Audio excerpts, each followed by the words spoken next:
Well, you, and by you I actually mean this one specific person, asked for it, and here I am to deliver my rewrite of the entirety of Make Your Mark. Oh boy. My ambition with this project is essentially to outline an alternative story for the series that retains the charm and essence of what we got, while doing more with the potential that G5's premise offered, all in the hopes of giving you, dear viewer, the G5 that you deserve. So my version of the show picks up immediately after my horribly put together rewrite of A New Generation, which somehow managed to be one of my best performing videos. Believe it or not, I'm actually a trained screenwriter now, technically, because this commenter suggested that I become one, so I took a class at my college, and I think I got a B. But still, I think that makes me better than the people who actually wrote this show, so hey Hasbro, hire me for G6. I accidentally predicted Opaline, and I called her Emnida as a proposed reason for why Equestria split apart. My vision was that Twilight Sparkle, as an alicorn, would have outlived her friends, which severely undermines her as the princess of friendship, as her friends are what gave her her strength, and that would have allowed for a powerful villain to defeat her. Emnida, or Opaline, would have learned from the plans of Tyrek, Chrysalis, and Cozy Glow, and worked to divide the pony kinds. And Twilight, without her friends, wouldn't be able to stop this, and in a last-ditch effort, would have used some crazy turbo magic that only she could do to trap all pony magic into 3 crystals, which could only be activated by friendship between members of all 3 nations. That brings me neatly along to what the theme of this new Make Your Mark should be. The real show is kind of thematically empty, rendering it aimless and without any real message or point. Friendship is Magic focused on friendship, being a good friend. Each episode had some focus on a friendship-related issue, topic, or something specifically relevant to the characters that would have them learn something or demonstrate their virtues, which ultimately comes back around to them learning to be or being a good friend. Make Your Mark doesn't really do that.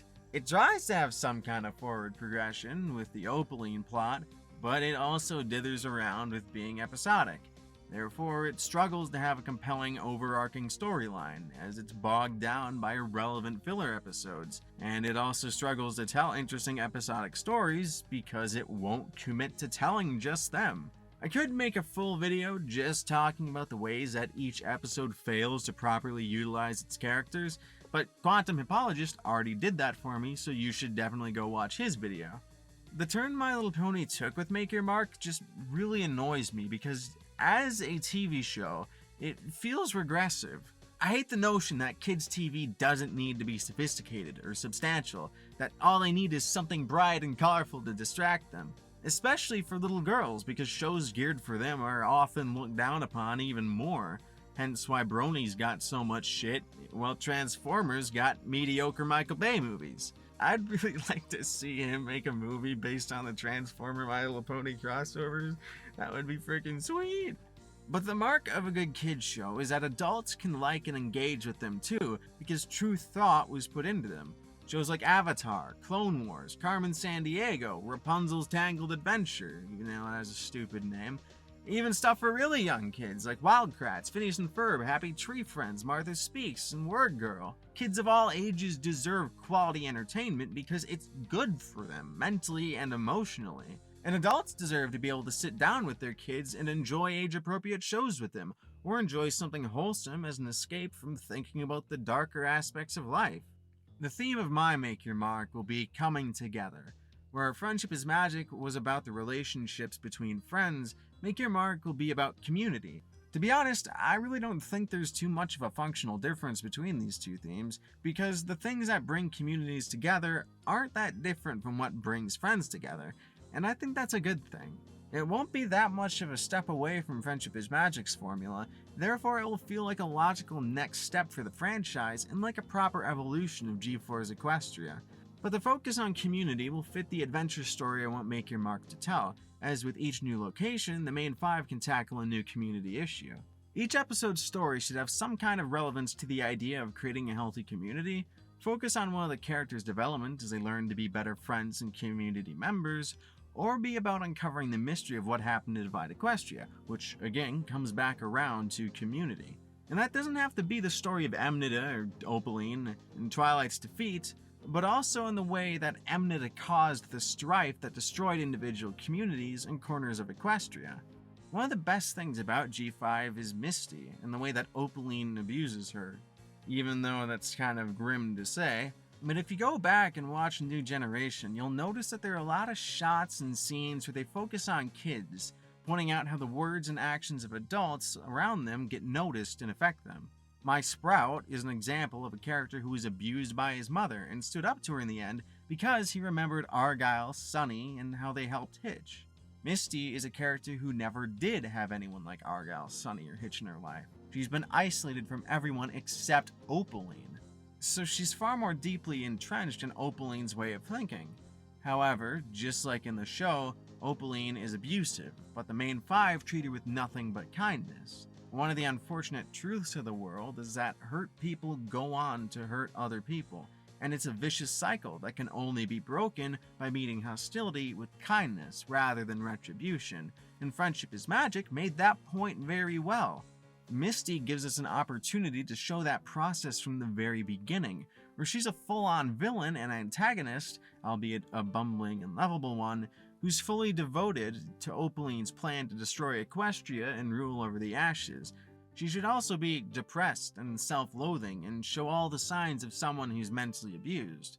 Over time, as she's exposed to the main five more and more, she can start to question her beliefs as she sees how happy they are as opposed to how unhappy she is.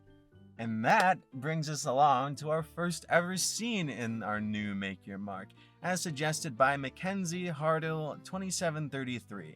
In the show, all we're told through very clumsy exposition is that Misty was rescued by Opaline as a child and has lived with her ever since, but we don't know why or what she saved her from. And at the time, we didn't know what happened to her family either, although I don't really like the reveal with... Well, I'm not going to spoil it for anyone who's invested in this show for some reason. And why she doesn't have a cutie mark. Without magic, Opaline couldn't have stopped one from developing, so if it's not because of her, what is it? Jesus, mosquito. God damn.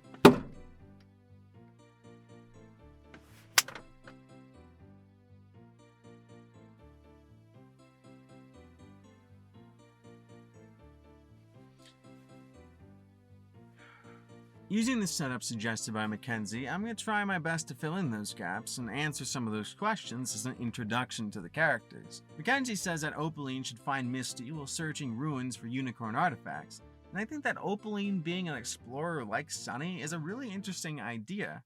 It begs the question, why is she searching the ruins? And if she's searching for unicorn artifacts specifically, what does she want them for?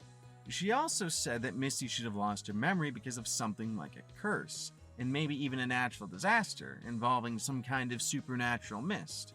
After finding her, Opaline would take pity on her and take her under her wing, so I put those ideas together and came up with this. We begin in the pre-dawn morning, where Opaline is exploring ruins in the Everfree Forest. Over the years, after the end of Friendship is Magic, it had been cut back as the area around Ponyville was further settled. But as Equestria was destabilized and began to split apart, the region was eventually abandoned. Without ponies to manage it, the Everfree regrew and expanded beyond its original borders. In the present, there are many... Frickin' mosquito! I might as well be living in the Everfree right now. These creatures are frickin' attacking me. In the present, there are many overgrown buildings within the forest to explore, and the forest is wilder and more oppressive than ever, and it is now characterized by disorienting mists. It's not a natural disaster, but it explains why there's somewhere with natural, ever-present mists for Misty to be lost in, and it also creates a new, lore-friendly place full of ruins to explore and secrets to uncover. Opaline ventures into a crumbling tower, once the home of a notable unicorn wizard and magical scholar. She goes through his home and finds his study, and starts collecting pieces of old arcane equipment, scrolls, and other artifacts, likely in the hopes they will help further her research into restoring her magic. As she is leaving with a sack full of loot over her back, she hears a foal's crying and frightened whimpers somewhere off in the distance through the mists. Unsettled, yet intrigued, Opaline decides to follow the noise. It leads her to a young foal who, at the sound of her approach, tries to hide. She's clad in an elegant yet imposing set of ancient armor, so to an already terrified young filly, watching her emerge from the mist is like seeing a ghost. She leans down and gestures for the foal to come out, promising she won't hurt her. After the filly nervously emerges, she asks who she is and why she's out here all alone. The foal says she doesn't know, not who she is, where she is, or how she got there. All she can remember is staring into a pair of big yellow eyes and being lost in the mist. Opaline stands tall again and surveys the misty forest around her with a scowl. Equestria's many magical creatures never had their magic taken from them, and that meant that they were even more dangerous to ponies. She recalls everything she knows about the creatures that live within the Everfree and determines that the foal and whoever she was with must have been the victim of a Gloakis' curse. If you look into one's eyes, it puts you in a trance and erases your history and identity from your memory. The ponies she was with had probably wandered off and were long gone by now. The Gloakis is a creature from New England folklore that's said to be something like a cross between a bear and a wildcat or an oversized fisher that makes sounds like a hyena and is said to have a stare that can wipe memories. And I think that perfectly fits into the Everfree Forest environment that I've imagined, and they provide a great explanation for what happened to Misty, and they give the danger that she needs to be saved from, so it's just nice. Opaline just kind of bluntly says, "Yeah, well, your memory got wiped by some monster that probably ate your parents." So Misty starts to cry, and then Opaline grimaces, realizing that she'd been insensitive. And she doesn't want to admit it, but it's oddly refreshing to be a reassuring sight to someone for once, and she didn't want to spoil it. Because usually when she reveals herself to a pony, it's so she can frighten them into obedience. And on top of that, just the sight of an alicorn alone is enough to scare most ponies running and screaming these days. So she kneels down next to the filly and pats her on the head in an effort to be comforting, and says that she doesn't need to be afraid anymore because now she has her to protect her, and she says that she can come with her. So tearily, the filly nods her head and follows after Opaline, and together they walk along a narrow forest path, and in an effort to distract the foal and stop her crying, Opaline begins to tell her about herself and her version of history. She says that she's an alicorn princess from before magic was lost, and she claims that evil ponies stole Equestria's magic and cheated her of her rightful place on the throne, forcing her to live in hiding. Now she's on a quest to restore her magic and reunite Equestria under her rule. The filly questions what she says, saying that's not the legend she knows. Opaline scoffs and tells her that the ponies who stole magic deceived the population and turned them against her, so even now she has to stay in hiding.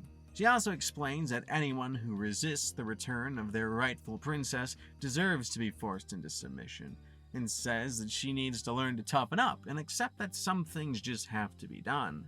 Mackenzie wanted Opaline to look down on Misty's naturally sweet and caring nature, and for her to impose her attitude and ideals on her. This is where the distinction of the Gloakis only erasing your identity and personal history is important.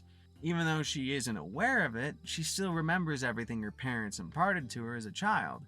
Her memory of it may be gone, but it's all in her subconscious and still guides her. This means she's always feeling a little bit conflicted, as after a lifetime of indoctrination, she does genuinely believe what Opaline says to do is right, but just deep down, her heart says it's wrong, and she doesn't know why, resulting in feelings of confliction and regret that make her feel like she's a failure to Opaline and deserves the abuse she gets.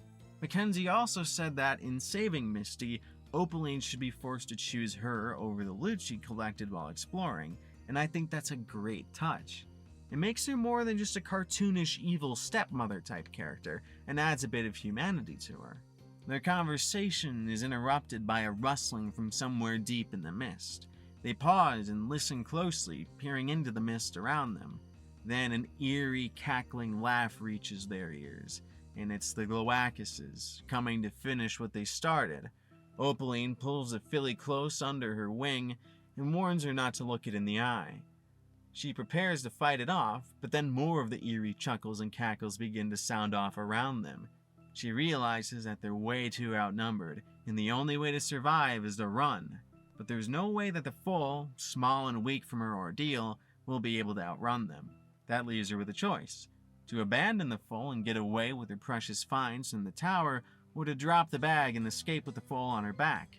And as the Golwacuses close in, she makes her decision. She drops the loot and scoops the foal onto her back with a wing, then breaks into a gallop. The Golwacuses give chase, but they aren't built for pursuing prey and simply cannot keep up with the Alicorn's long-legged strides. It's a great characterization of Opaline and Misty's relationship, and sets the foundation for the type of villain Opaline is. Her abuse of Misty is what she would be like as a queen in miniature. She's egotistical and thinks that what she believes and wants is best, and she wants this little pony to look up to and admire her, but she leads through cruelty and fear, ignorant or uncaring of the suffering she causes. Yet she isn't totally devoid of any compassion, she's just deluded. When they reach the forest edge, they burst out into the open and see a dazzlingly brilliant sunrise. Opaline sets the foal down and watches as she marvels at the many colors in the sky, having already forgotten their narrow escape. She figures that perhaps it could be fun to have her around. The filly could be like a pet she could train and make into a loyal minion. She had been on her own for some time, and even if she didn't want to admit it, she was a little lonely. Now that she really thought about it, Opaline figured this was the best opportunity to get an apprentice she'd ever had. As an impressionable young filly, and one without a memory at that, Opaline could completely wrap her around her hoof, and raise her to blindly follow her every word in command.